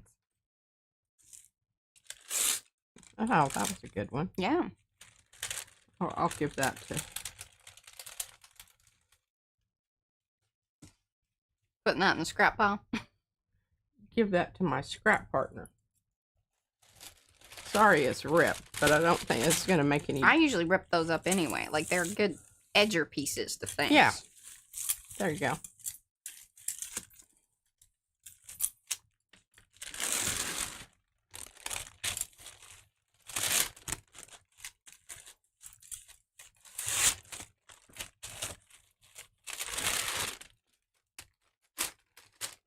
You're doing a bang-up job. Thank you. You're welcome. Transfer.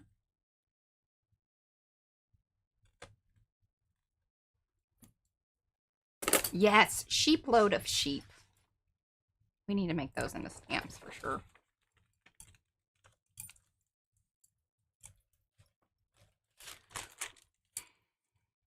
I have to think about that.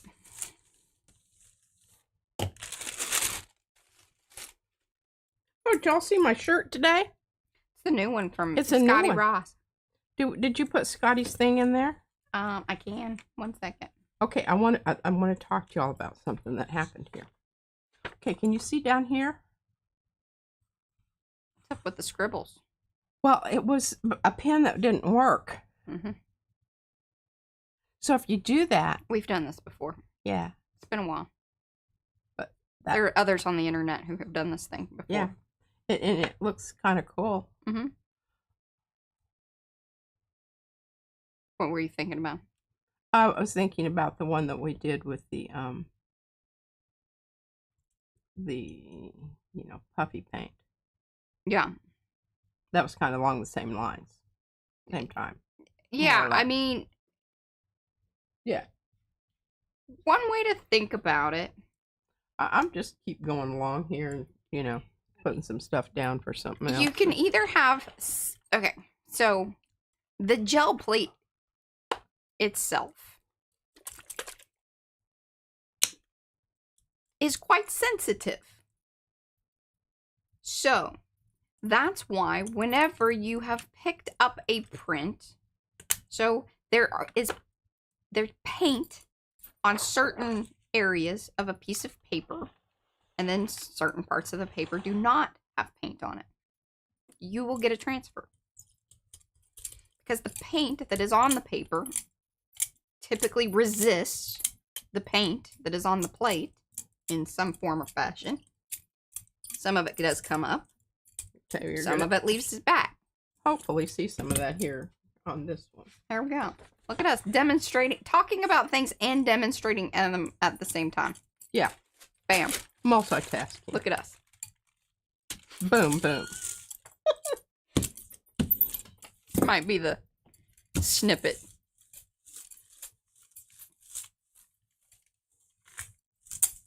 The other way to think about it, so like on that one little example that P had in the corner there, the little doodle thing, she had made an impression onto the paper.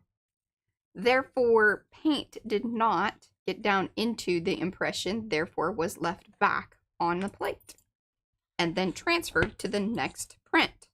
Correct? Mm-hmm. No. Or was that actually on that one? That was the rosette. Like, that was the one. Like, it was written on that one. No, it was written on this one. Okay, then transferred to the next one. Okay.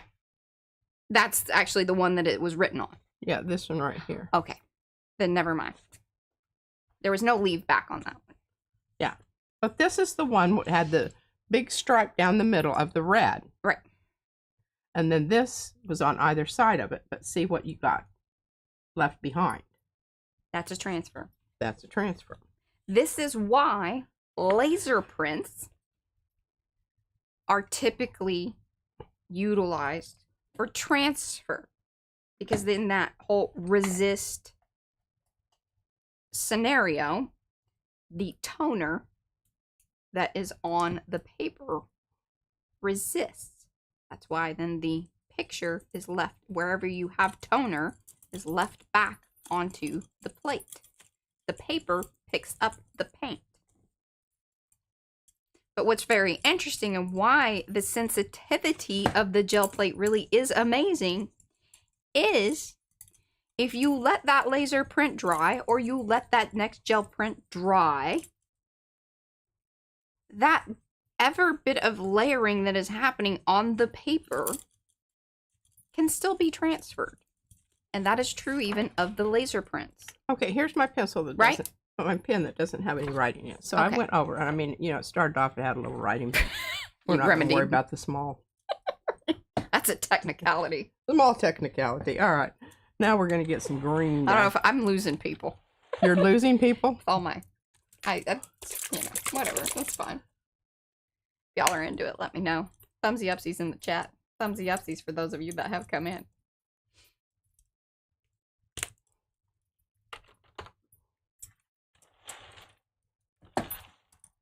I'm curious as to how much of this scribbly business.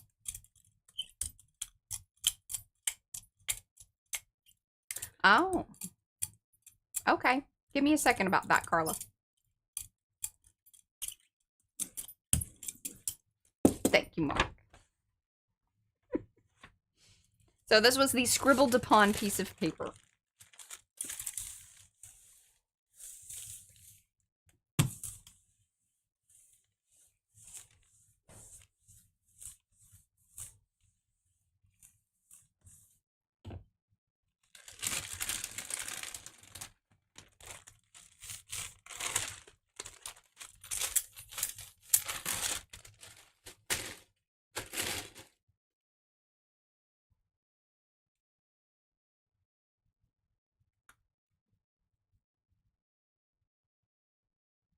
Now, I think your choice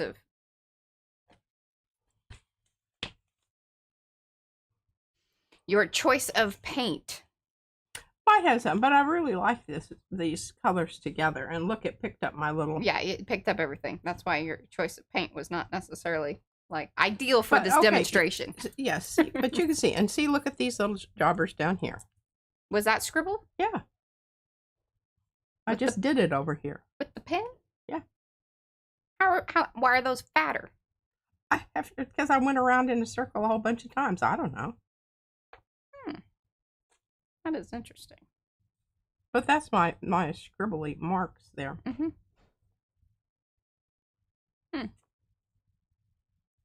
Yeah, so you can see them on the back side, see? Yeah. Well, there you go. There you go. Voila. Well, I talked about some things, Eddie, and then, you know, I don't think everybody was in love with it, but that's all right. What? What did you talk about? Just kind of going in depth on the transfer and understanding how transfers do happen. And that it's not just laser prints or, you know. And you know, sometimes it doesn't happen. I mean, it just doesn't happen. I don't know. Well, that was paint choice just a moment ago. What do you mean?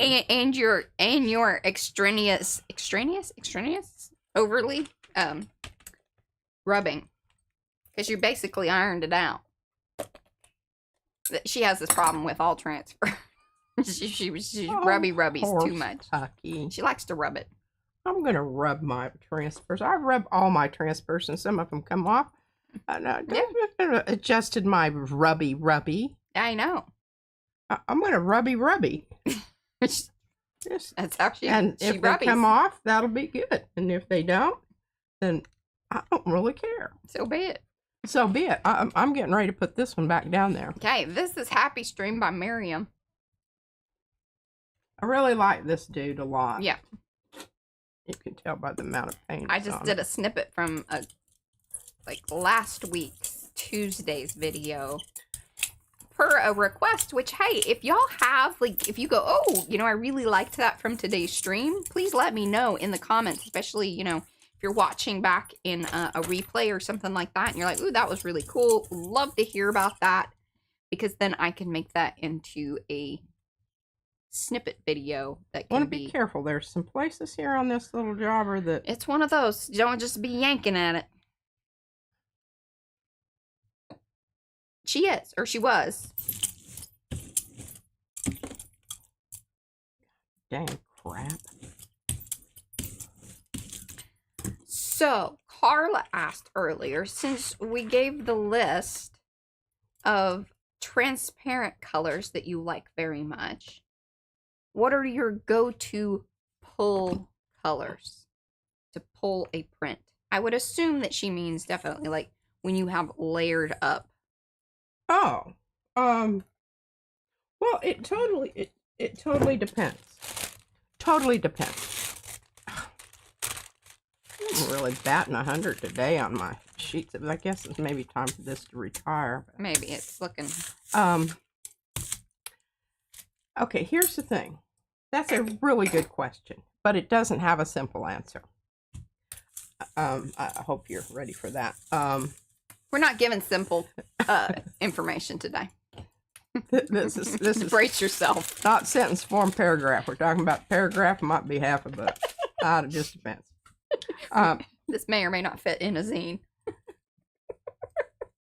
Totally. It's more novel.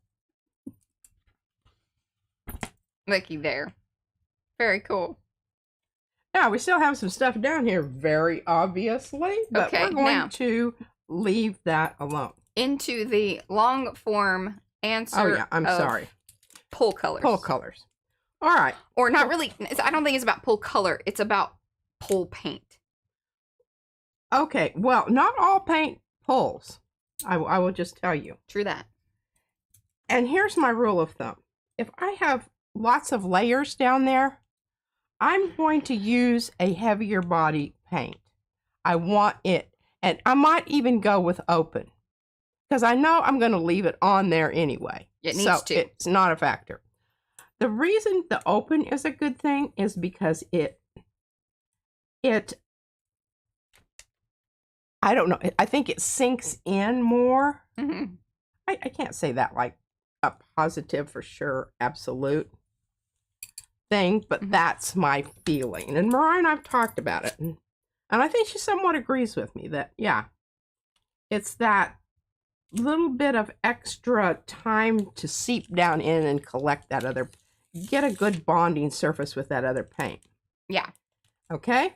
Now, if I'm just like, when I let this dry, because it's just one layer, I can pull this with a fluid acrylic. Now, I doubt that I would go with a high flow. I like to keep my high flow for more or less long haul. Yeah.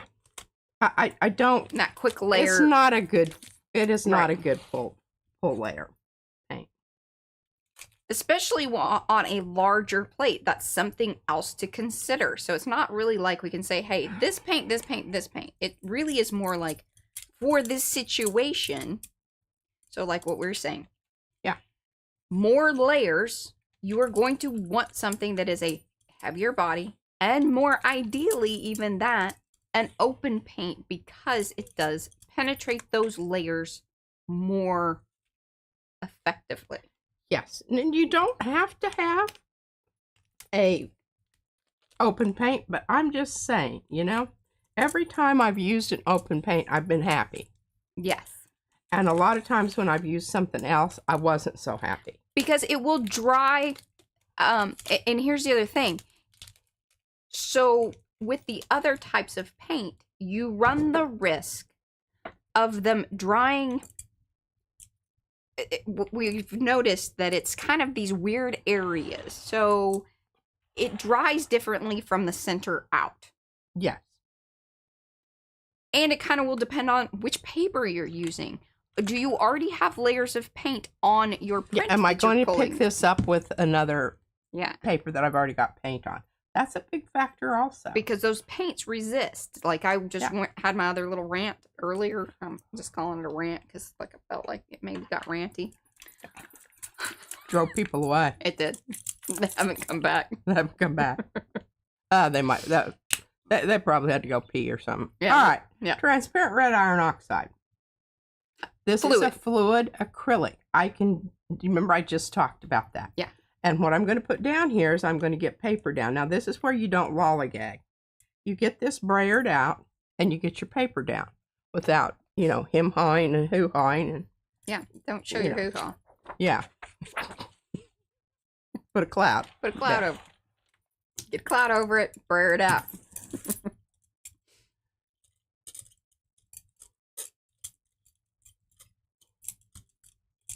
And the other thing, and you know, I was watching Mariah brayer the other day. She's a bearing down brayer. I am. I like to get things moved. Like I brayer like she rubs a transfer. There we go. Okay, so really, I'm just allowing this the brayer to more or less do all the work here.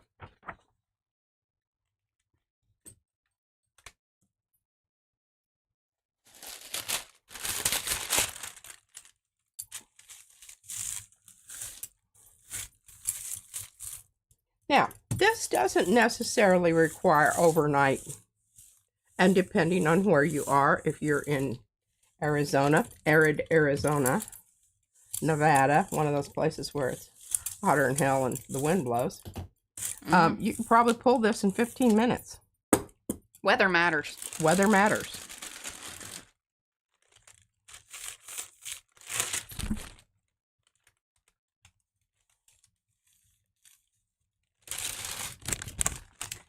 One of the other things to keep in mind, so understanding your paints and the types of paint that you have makes you more successful with these, you know, question and answer of, you know, which one should I use and why and when. And see, I'm really thinking that I'm liking these, that there seems to be kind of a A theme. color feel here. You know? I The other day it was blues. The other day it was blue. And I don't know. A lot of these end up in packets, y'all. Yeah. I don't, I don't worry about, as long as, I'm learning things as we go along. And, yeah, I think this is going to, oh no. Now, your chalk paints and things of that nature are great pull paints. They're kind of thick enough. They have good coverage. They're kind of in between that like heavy body and a fluid. A lot of the Deco Arts, Apple Barrel, even the Paper Artsy, those fresco finish ones are drier to paint. Like that's what they're meant to look like. They're chalk-like. They pull well. They do. You do have to be careful though. Certain ones dry faster than others. They're going to dry very, very rapidly, and especially on your edges. Yeah. So the thing you need to do when you use those is you need to make sure that you have adhered that outside edge first. Go around your edge just right away. Zoom. And then you can come in and stick your center down because that's going to dry less quickly than that outside edge. I have learned that the hard way because I've had a lot that the ends, I still have metallic paints are very hard to use as a pull color. You got to get your timing right. You do. And then the other thing is I love the goldens that I got, the heavy body goldens. Yes. Because now this kind of stuff right up here. Tricky. This is poopy. I wouldn't even buy this paint. You're better off, like price-wise, going with a Deco Arts for that type of metallic paint. And I don't know, why did we get these? It was because you wanted them. It was silver. Yeah, because you don't know. We were trying to figure out metallics. This is a lovely paint. It's just it's pricey. It's extremely pricey. And here's the thing. What I would do now, knowing what I know, I would buy a big jar of the heavy body, because see that? Here are the little balls in there. Mm-hmm. Squirt some of your airbrush stuff in it, and then you got the same stuff. Yeah, and then you've got this. And you can really control your opacity that way. Eddie agrees. Deco Art Metallics rock. They really are. Like, metallic-wise, the Deco Arts are the bomb diggity. They really are. Yeah. They really, really are. And just coverage, consistency, color options. I'm going to hand this back to you and ask you for it later because I don't want to stick it in the thing and have to find it at some point. Yeah.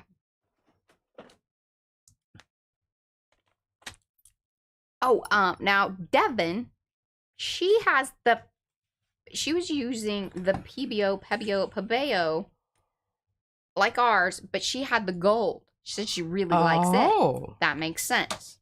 Those are also very good and pretty reasonably priced. I think it depends on where you're at in the world. Probably the same thing with whole Deco Arts and even whether that's available. That's something to consider. Yeah. Now, another paint that I do like, and I try to, is the iridescent bronze fine. I'm going to show you what it does. I like it a lot. It's very cool stuff.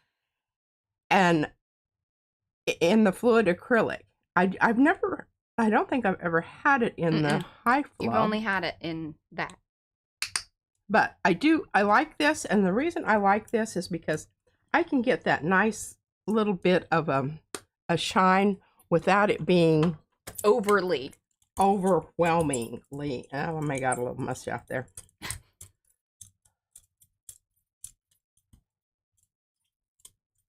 Okay, I just put too much out. But I can sit here and braid this off. The problem with these is you have to be a little more selective about putting down your... I'm not going to do this because I don't want to do that on that. Well, you might be able to get a transfer from that, but she's just going with the stencil. Going with that. Mm-hmm. Now. Awesome. Kathy and Gray are learning. push, push, push, push. I'm using the knobby part of my Baron. That's because she's got regular paper there. And it has paint on it. Makes it harder. Like, you got to really get it in there. And stencil choice is also like something you really want to think about with this type of technique. Like going to the... I'll show you another one. Now, here's the other thing that I do. Is I call it my Fran. You pick it up and you look at it. She learned that from Fran.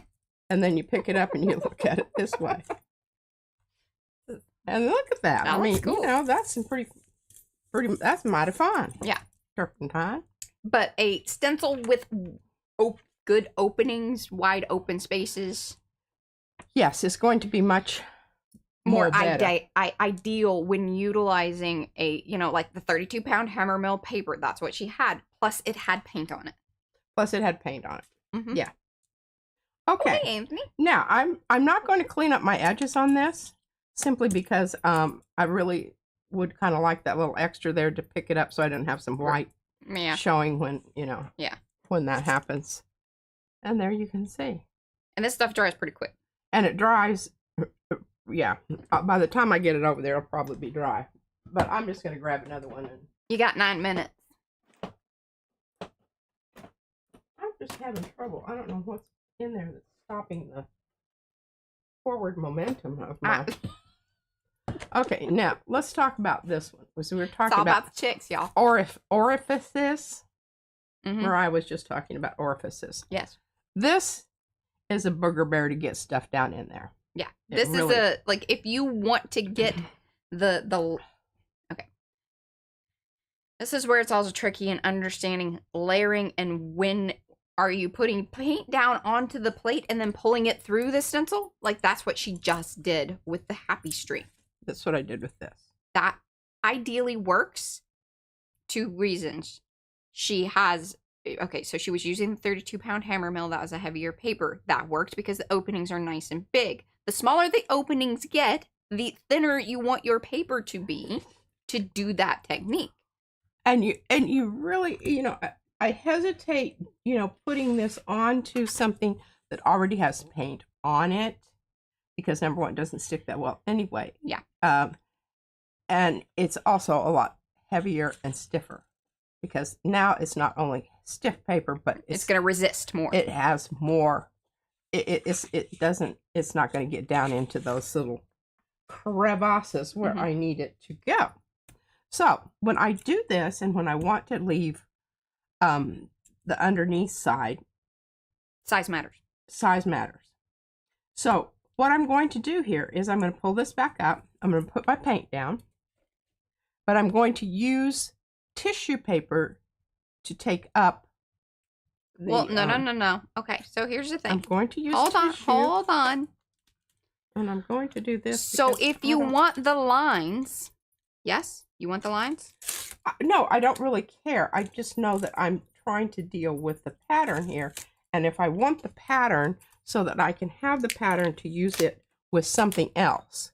Put another stencil down. Right, but do you want the pattern of the lines or do you want the pattern of the stencil? You have a struggle with this one in particular. I know. I don't really care right now because I'm thinking about using this on top of it. So whatever I do, it's going to be different. Right, because what she can do is you can put the paint through the stencil. Like if you put the stencil down, put the paint through it, then it's going to leave it back onto the plate. But you got to move it, or ideally use open paint because then that allows you the time. And I don't like brayer. It's really hard to brayer my paint into these crevices. Yes. That's why it eats up a lot of paint. It eats up a lot of paint. And it doesn't necessarily, it isn't necessarily going to make you real happy. And I know we're throwing out a lot of those of y'all that have been around for a while, gel printing and whatnot, probably are like, good God, we know this. We appreciate you listening. But as you can tell, we do enjoy talking about this. I love the thought process behind the layering of all of these things because I think sometimes, especially when you're starting out, it's horrible. This is one of the reasons that I got still struggles. I got the lucite thing so I could pick it up and look at it and Okay. say, okay, now let me see. I'm registering. Let's run this by the old. Good. See, I just pulled that off. Okay. All right. So that's why I'm doing it this way, is because this one works a whole lot better if you do it. If you can get the lines, but yeah, it's more difficult. Now, if you do not own open paints, our dear moderator Eddie has prompted me to let y'all know that there is a product called Retarder. That is like a U.S. art supply name. That's what they call it. And basically what it does is it slows the dry time of any paint that you mix it into. In fact, I think every paint brand, the large ones, Liquitex, Golden, Amsterdam. Does Amsterdam carry like a retarder or I don't think they have any paint. An extender. Yeah, I think they have a product that right that would do that. But they don't have paint open. As far as I know, Golden is the only people that like actually put it in there and call their paint that. Yeah. Now they sell the extender separately as well. So if you want to mix it into the paints that you currently have, right, that's what you can do. The airbrush medium works for that as well. Did you have a blowout? I think I did, but I don't know where it is. Yeah, it's all over. This is we were talking about this the other day with the whole crimper business. Gotta be careful. Those metal tubes. Yeah, they'll spring a leak. I sprung a leak, but I don't really know where it's coming from. It could be right there. It is. Yeah, that's where it is. Okay. Yeah. All right. Well, I will have to fix that with electrical tape. I'm handing you that, Mariah. Oh, well, thank you. I'm glad you're spreading your sorry. Paint business there. You got 3 minutes to do whatever it is that you're doing there. All right. Well, you aren't going to be able to see all of this. Wonderful, Cynthia. Thank you.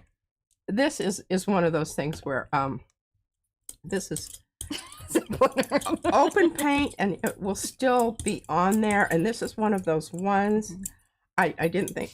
Fran was the one that started using this. Yeah, yes. Fran turned you on to violet oxide. Mm-hmm. And I forget about it, but the reason I love it is because it's such a good paint to use if you want to come in and you want to make a peachy whatever kind of thing, or neutralize. You want to neutralize another color. It's great. Okay, now really it doesn't matter because I've used this so many times that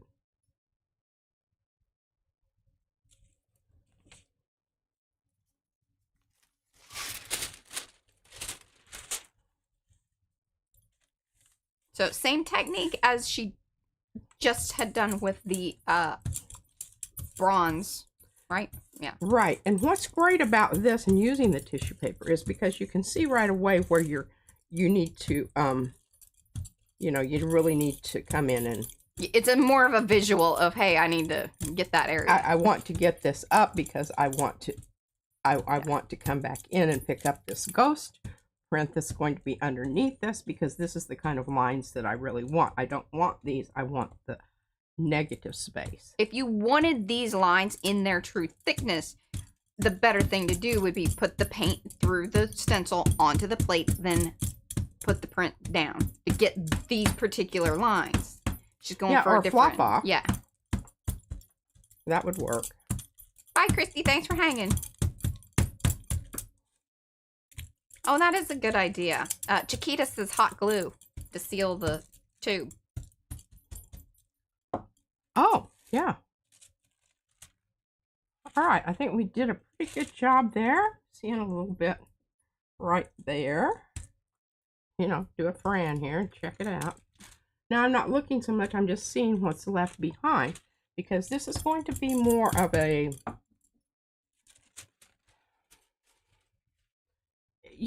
it's going to be the whole stencil. Yeah. Not just, like part of it. And this is a cooler, you know, to utilize these types of stencils, and you get more of a fuzzy version of it. I guess it's why it's called the ghost print. I don't know. Oh, but well, I will bring the thing back over here in a minute and show you. I think ghost print. This is your lines. This would be your print. Yeah. Yeah. This is your print. You've got the lines and the whatnot going on.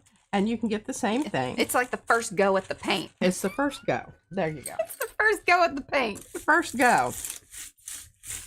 Oh, that's a good idea, Susan. She says if you don't have a Baron, a tennis ball is pretty good. A what? Tennis ball. Oh, yeah. It's a good idea. And it's probably, you know, fluffy and kind of gets down it. That's a good idea. That's the ghost print. It's fuzzy. I actually prefer these most of the time. A lot of people do. And the whole thing about it is you can come back in because this has so much white on it, and you can make this any color that you want to using a transparent paint. Yeah, look at us. All right. And it's time to go. Alrighty, my Arty friends, we will be back here on Sunday. Hopefully more of the chicken story will be taken care of and we can move along to making chicken cards and such. But, you know, that's the plan. Who knows, though? Things change. Got to be prepared to modify your plan. Anyway. Absolutely. Thank y'all for hanging out. Do appreciate it. Please come back and see us on Sunday. Bye. Love you like a long haul. I mean, she's terrible. Bye.